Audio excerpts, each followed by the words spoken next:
Então, meus queridos irmãos e irmãs, hoje nós ouvimos algumas palavras muito bonitas e comprometedoras para todos nós na liturgia da palavra de hoje. Na primeira leitura do livro do profeta Jeremias, aparece um tema que chama muito a atenção. Jeremias reza pedindo a Deus que faça justiça contra os seus opressores. E nos faz entender que quanto mais o ser humano tenta ser honesto e bom, mais humilhado e caluniado. E diz: eu era como manso cordeiro levado ao sacrifício e não sabia que tramavam contra mim. Seria por isso que ser bom e optar pelo bem sempre foi uma tarefa difícil? Será que é por isso que a maldade cresce tanto no meio da humanidade? Mas também é muito reconfortante perceber a fidelidade e a confiança de Jeremias em Deus. Ele fala como se realmente ele fosse receber aquela justiça de Deus a seu favor. Depois, nesta mesma sintonia, o Salmo 7 continua falando sobre o julgamento. O justo e inocente diante de Deus não deve temer, porque seu julgamento, sua justiça está a favor de quem é bom e contra o que é mau.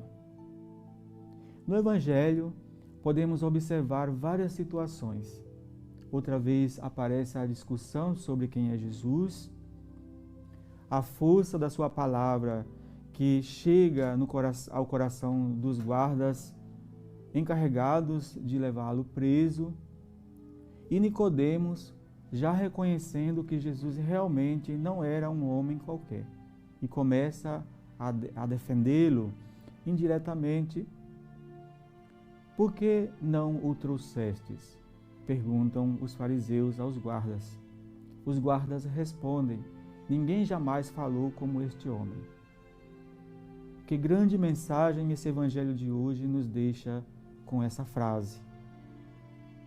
Quantas situações de guerra, violência, de famílias destruídas poderiam ser evitadas se o ser humano tivesse essa capacidade de convencimento de fazer a coisa certa quando estamos prontos para fazer a coisa errada.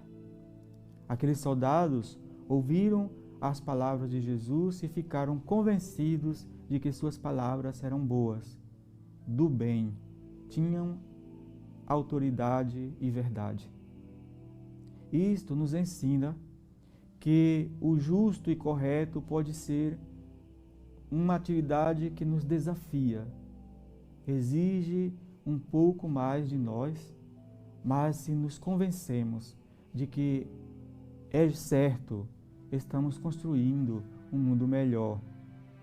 Eu lembro de um comercial de TV, de uma marca famosa, que usou a seguinte história baseada em fatos reais da Primeira Guerra Mundial, em 1914.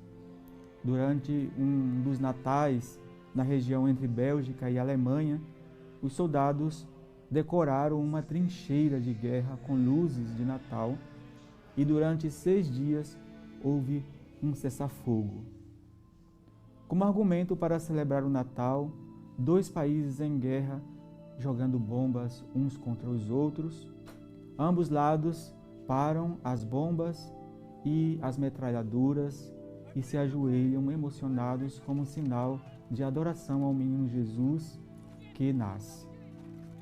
Os 2 comandantes rivais se atrevem a passar os muros que os separavam na fronteira cheia de escombros e se abraçam. Todos os soldados daquele comando fizeram o mesmo.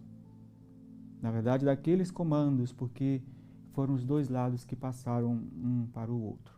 Este fato nos ensina algo muito bom, muito grande. Se tivessem entendido o que Deus estava pedindo, poderiam ter parado a guerra. Foi exatamente o que aconteceu no Evangelho de hoje. Os fariseus tiveram a chance de se deixar convencer pelo que Jesus queria transmitir. Mas seus conflitos de orgulho e poder não permitiram. Ao menos Nicodemos e alguns soldados compreenderam quem era Jesus. E você, meu caro irmão, minha cara irmã? Estão convencidos de quem é Jesus para você? Estão dispostos a agir do jeito certo a partir do momento em que o escutam? Que bom seria se também nós pudéssemos sair dizendo: jamais ninguém falou como aquele homem, por isso abandonamos nossas má-condutas. Que assim seja. Louvado seja nosso Senhor Jesus Cristo. Para sempre seja louvado.